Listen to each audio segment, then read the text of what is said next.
তো রিসেন্টলি একটা খুবই দুঃখজনক ঘটনা ঘটে গেছে বাংলাদেশে। সেখানে কী করা হয়েছে, দীপুচন্দ্র দাস নামে একজন গার্মেন্ট ফ্যাক্টরির ওয়ার্কারকে, মানে ও নাকি ইসলামের বিরুদ্ধে কিছু কথা বলেছে, তার জন্য ওকে ধরে পিটিয়ে মেরে ফেলা হয়েছে, দিয়ে তাকে আবার জ্বালিয়েও দেওয়া হয়েছে রাস্তার মোড়ে।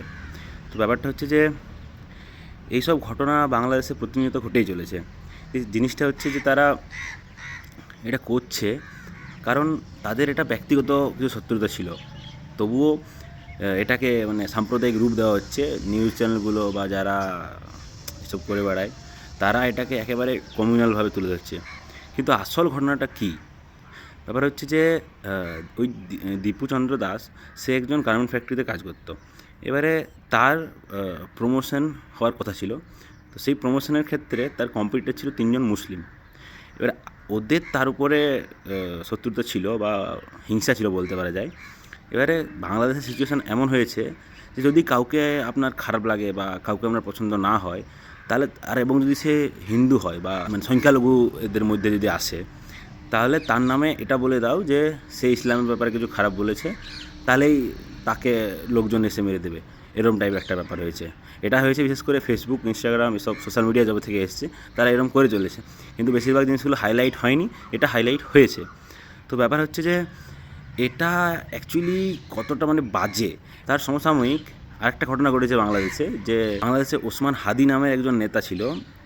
সে চাইতো যে ও গ্রেটার বাংলাদেশ তৈরি করবে, যাতে ভারতের কিছু রাজ্যের অংশ থাকবে, যেমন পশ্চিমবঙ্গ, এই বিহার, উত্তরপ্রদেশের, যেটা আগে সিরাজউদ্দৌলার আমলে ছিল, মানে সেরকম ওরা চাইছে যে ওটা ওদের আয়ত্তে আনা উচিত। এবারে তাকে এবারে গুলি করে মেরে ফেলা হয়েছে। এবারে ব্যাপারটা হচ্ছে যে তার উপরে বাংলাদেশ আরোপ চাপাচ্ছে যে এটা ভারত করেছে, ভারতের রয়্যাল এজেন্টরা করেছে, তার জন্য তারা ওই বাংলাদেশে যে ভারতীয় দূতাবাস সেটা ধ্বংস করতে চাইছে। তো এই যে ওসমান হাদি যেটা ছড়িয়েছিল, তো এটা হচ্ছে যে ওরা তো আর সরাসরি যুদ্ধ করে ভারতকে দখল করা বা ভারতের রাজ্যগুলোকে দখল করা, এটা করা তাদের পক্ষে সম্ভব নয়। তো তারা কী করতো, ওই আর কি সন্ত্রাসের সাহায্য নিয়ে, মানে যেরকম পাকিস্তান করে আর কি, এখানে ওখানে সন্ত্রাস ছড়াবো, ভারতের বিভিন্ন এলাকাতে গিয়ে আমরা সন্ত্রাসবাদী কার্যক্রম করব। তো এরও ওদের অ্যাকচুয়ালি টার্গেট।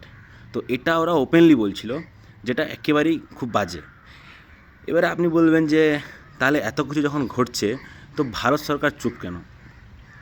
এবারে ব্যাপারটা হচ্ছে যে ওরা ওইসব যা করছিল, দিয়ে তারপরে দীপু দাসের ঘটনাটা ঘটলো, দিয়ে ওরা আমাদের যে সরকার, কেন্দ্রীয় যে সরকার বসে আছে, তারা চাইলে মানে এরকম কার্যকলাপ বন্ধ করতে পারে বা সরাসরি বাংলাদেশের সাথে চুক্তি করতে পারে বা যা ডিপ্লোম্যাটিক জিনিসপত্র হয় সেটা তারা করতে পারে, কিন্তু তারা কেন করছে না?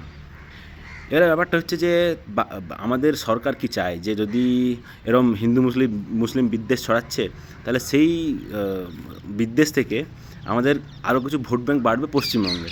কারণ স্বাভাবিকভাবেই পশ্চিমবঙ্গের হিন্দুরা ভয় পাবে এইসব জিনিস দেখে পড়ে। তো আমার মনে হয় এই জন্য বিশেষ করে কেন্দ্রের সরকার আমাদের খুব একটা মাথা নড়াচ্ছে না। যাই হোক, তো এটাই বলার ছিল আর কি। আপনাদের কি মনে হয় সেটা আপনারা বলতে পারেন। ধন্যবাদ।